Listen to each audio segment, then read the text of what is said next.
Sir এই দেখেন গেমের ভিতর নতুন অ্যাঞ্জেলিক প্যান্টের ইভেন্ট এসেছে। তাই নাকি? তাহলে তো এসিপি স্যারকে বিষয়টা এখনই জানাইতে হবে। চলো দেরি না করে স্যারকে আগে জানাই। স্যার স্যার স্যার গেমের ভিতরে অ্যাঞ্জেলিক প্যান্ট ব্যাক এসেছে। গেরেনা আবার ডায়মন্ডের গোল মারবে। যে করে হোক আমাদের কম ডায়মন্ডে অ্যাঞ্জেলিক প্যান্টটা বের করে ফেলতে হবে। অ্যাঞ্জেলিক প্যান্টটা বের করে জিসান ভাই ওয়াইটিকে কালেকশন ভার্সেসের চ্যালেঞ্জ দেবো। আবার বলে দেখলাম টন্ডে ভাইকে কালেকশন ভার্সেসে হারাইছে। হা করার দল দাঁড়িয়ে দাঁড়িয়ে দেখছিস কি? দ্রুত আমার ল্যাপটপটা ওপেন করে আইডিটা লগ ইন কর। এই তো স্যার আপনার আইডি দেখেন লগ ইন করে ফেলেছি। এই দেখেন স্যার এই পাশে ছেলেদের প্যান্ট দিয়ে রাখছে আর এই পাশে মেয়েদের প্যান্ট দিয়ে রাখছে। আমাদের যে করেই হোক এই দুইটা মেয়ে প্যান্ট বের করতেই হবে।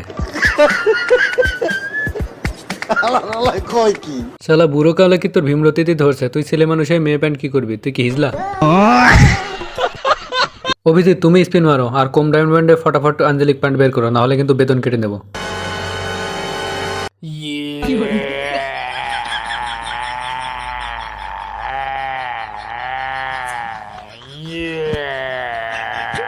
অভিজিৎ তো সব ডায়মন্ড শেষ করে দিল কিন্তু একটা প্যান্টও তো বের করতে এলো না। ওর বেতন থেকে 2000 ডায়মন্ড টপ আপ করে ফটাফট স্পিন মারো।